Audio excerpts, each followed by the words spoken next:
नमस्कार, गंधर्व times Hindi bulletin में आपका सहर्ष स्वागत है। मैं गंधर्व सेना। आज के हेडलाइंस। मंत्री प्रभु चौहान का चरित्र हनन कर रहे हैं कांग्रेसी शिवानंद मंठाड़कर। पर्यावरण के बारे में लोगों में जागृति और बढ़ने की जरूरत है, जिलाधीश रामचंद्रन आर। 8 जून से मंदिर मस्जिद प्रार्थना स्थल खुल रहे हैं, शाहीन संस्था द्वारा सैनिटाइजेशन सेवा। सविता समाज द्वारा सलून की दुकानों को इलेक्ट्रिकल बिल माफ करने की मांग। आज के टॉप स्टोरी में देखेंगे राज्यसभा चुनाव के बारे में, जहां पर मल्लिकार्जुन खड़गे और देवेगौड़ा जी के उम्मीदवारी तय हो गई है और वे लगभग जीत रहे हैं। भाजपा ने अभी पत्ते नहीं खोले हैं। सुर्खियों का विवरण। जिले के इंचार्ज मंत्री प्रभु चौहान को राजनीति से प्रेरित होकर लगातार सताया जा रहा है।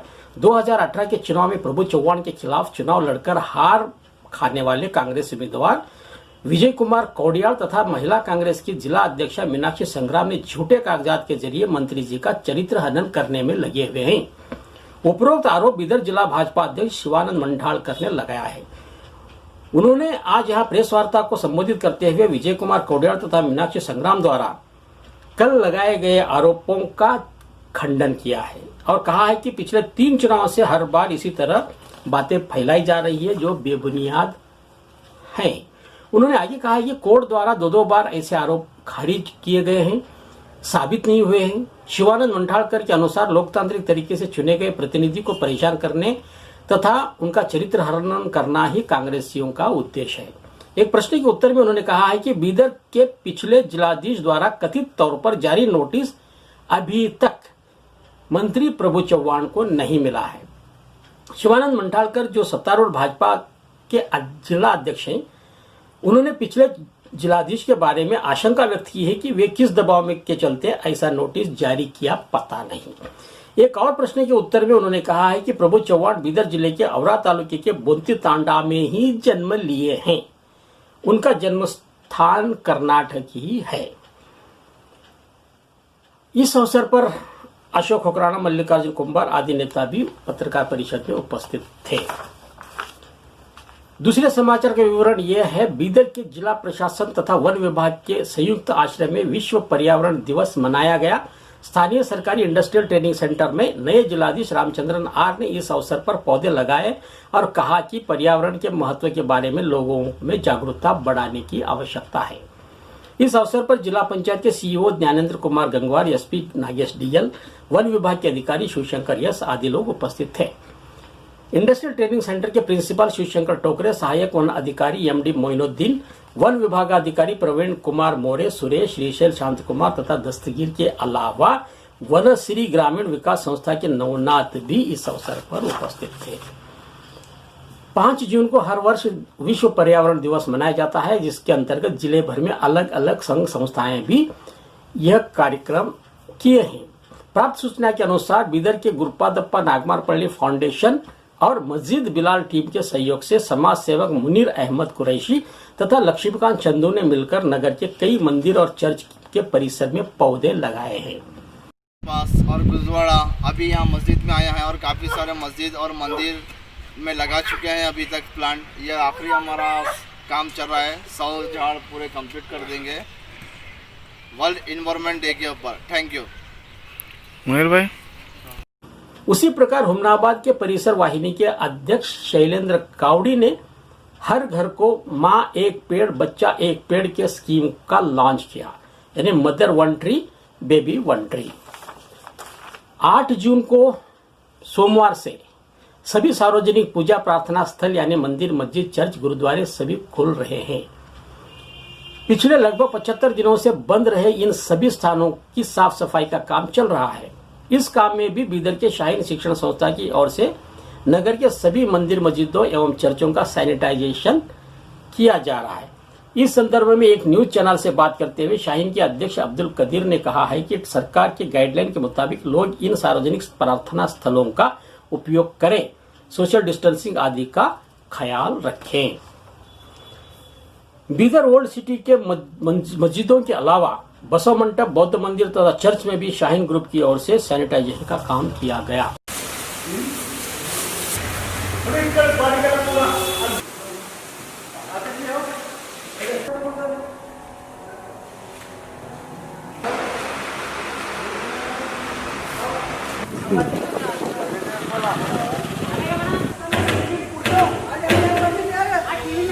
ಇಂದಿನ ದಿವಸ ಬಹಳ ತುಂಬ ಸಂತೋಷದ ವಿಷಯ ಅಷ್ಟೇ ಅಲ್ಲ, ಸೇವೆಯಲ್ಲಿ ಅತಿ ಮುಂದಾಗಿರುವಂತಹ ಒಂದು ಶಾಯಿನ್ ಸಂಸ್ಥೆಯ ವತಿಯಿಂದ ಇಡೀ ನಮ್ಮ ಓಲ್ಡ್ ಸಿಟಿಯನ್ನು ಸಂಪೂರ್ಣವಾಗಿ ಕ್ಲೀನ್ ಮಾಡ್ತಾ ತಮ್ಮ ಸ್ವಚ್ಛತಾ ಕಾರ್ಯಕ್ರಮವನ್ನು ಮಾಡ್ತಾ ಸುಮಾರು ಜನಗಳನ್ನು ತಮ್ಮ ಜೊತೆಗೆ ಕರೆದುಕೊಂಡು ಇಂದು ನಮ್ಮ ಬಸವ ಮಂಟಪಕ್ಕೂ ಕೂಡ ಬಂದಿದ್ದಾರೆ. ನಮ್ಮ ಬಸವ ಮಂಟಪವನ್ನು ಕೂಡ ಪೂರ್ತಿಯಾಗಿ ಸ್ವಚ್ಛ ಮಾಡುವಂತಹ ಸೇವಾ ಕಾರ್ಯದಲ್ಲಿ ಶಾಯಿನ್ ಸಂಸ್ಥೆಯವರು ಮುಂದಾಗಿದ್ದಾರೆ. ಶಾಯಿನ್ ಸಂಸ್ಥೆಯವರ ಒಂದು ಸೇವಾ ಕಾರ್ಯಕ್ರಮ ಭಾಳ ಅದ್ಭುತವಾಗಿರ್ತಕ್ಕಂಥದ್ದು. ಹಾಗಾಗಿ ನಮ್ಮ ರಾಷ್ಟ್ರೀಯ ಬಸವ ದಳ ಹಾಗೂ ಬಸವ ಮಂಟಪದ ವತಿಯಿಂದ ಅವರಿಗೆ ತುಂಬು ಹಾರ್ದಿಕ ಅಭಿನಂದನೆಗಳನ್ನು ಸಲ್ಲಿಸ್ತಾ ಇದ್ದೇವೆ. ಶರಣು ಶರಣಾರ್ಥಿ.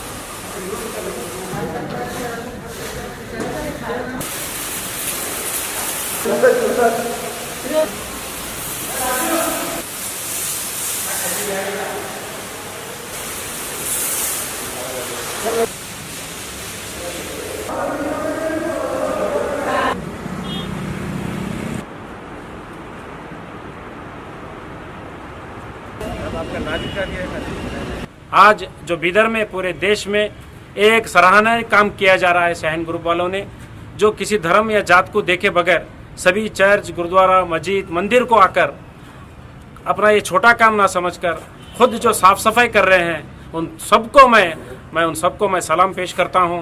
ऐसे ही भाईचारा पूरा देश भर में हो गए तो हमारे देश को कोई हिला नहीं सकता और इस महामारी को ख़त्म करने में हम सब हाथ जोड़ के साथ चलेंगे।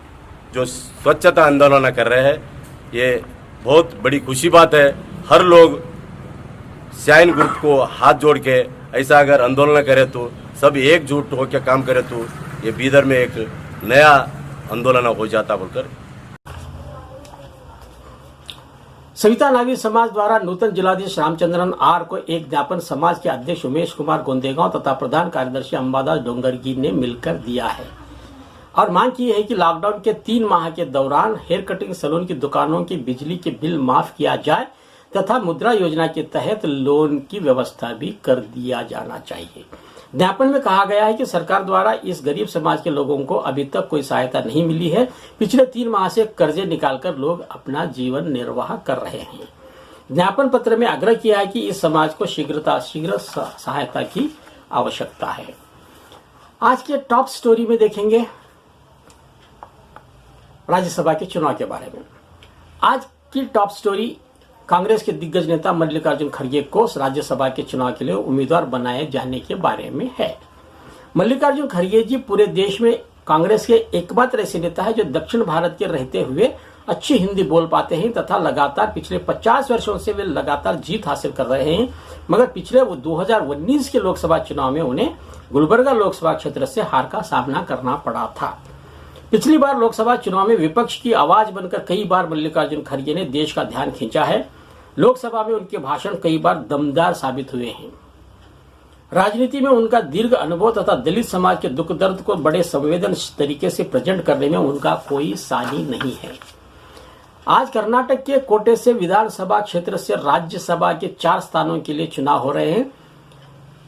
कर्नाटक विधानसभा में कांग्रेस के विधायकों की संख्या बल को देखते हुए एक स्थान निश्चित तौर पर कांग्रेस जीत सकती है और उस स्थान के लिए मल्लिकार्जुन खड़गे जी का नाम कांग्रेस अध्यक्षा सोनिया गांधी ने घोषित किया है। इस घोषणा के साथ खड़गे समर्थकों में खुशी की लहर दौड़ पड़ी है। खड़गे का संबंध बीदर जिले से भी माना जाता है, इसलिए उनके समर्थक यहाँ भी काफी संख्या में हैं। जिला कांग्रेस अध्यक्ष बसवराज जापशेट्टी ने भी खड़गे जी की उम्मीदवारी पर हर्ष व्यक्त किया है। जिला कांग्रेस की ओर से पटाखे उड़ाए गए और मिठाई भी बांटी गई है। पिछले 2019 के लोकसभा चुनाव में खड़गे जी के ही पुराने साथी जो कांग्रेस छोड़ भाजपा में शामिल हुए थे तथा भाजपा उम्मीदवार बनकर खड़गे जी को हराए थे, वे हैं डॉक्टर उमेश जाधव। उन्होंने भी खड़गे जी के राज्यसभा सदस्य बनाए जाने पर खुशी जाहिर की है और कहा है कि गुलबर्गा जिले से दो सांसद हो गए हैं। लोकसभा में एक यानी वे स्वयं उमेश जाधव और राज्यसभा में मल्लिकार्जुन खड़गे जी। उन्होंने विश्वास व्यक्त किया है कि वे दोनों मिलकर गुलबर्गा के विकास के लिए काम करेंगे।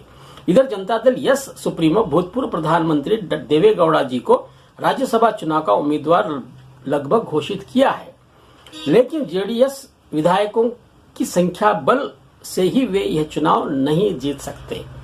अगर कांग्रेस के अतिरिक्त वोट मिले तो देवेगौड़ा की जीत पक्की है। इस परिप्रेक्ष्य में कांग्रेस जेडीएस की दोस्ती फिर एक बार इस चुनाव में देखने में आ सकती है। भाजपा के भी 2 उम्मीदवार राज्यसभा जा सकते हैं, लेकिन भाजपा अभी तक अपने उम्मीदवारों के नामों को अंतिम रूप नहीं दे पाई है। 2 स्थानों के लिए कम से कम 6 ऐसे नेता हैं जो कई मायनों में खास हैं। इनमें से किन दो को उम्मीदवार बनाना होगा, यह बात भाजपा अभी तय नहीं कर पाई है। आज के लिए बस इतना ही। अगर ये एपिसोड अच्छा लगा तो आप गंदौर टाइम्स को लाइक करिए, शेयर करिए और सब्सक्राइब करिए। धन्यवाद।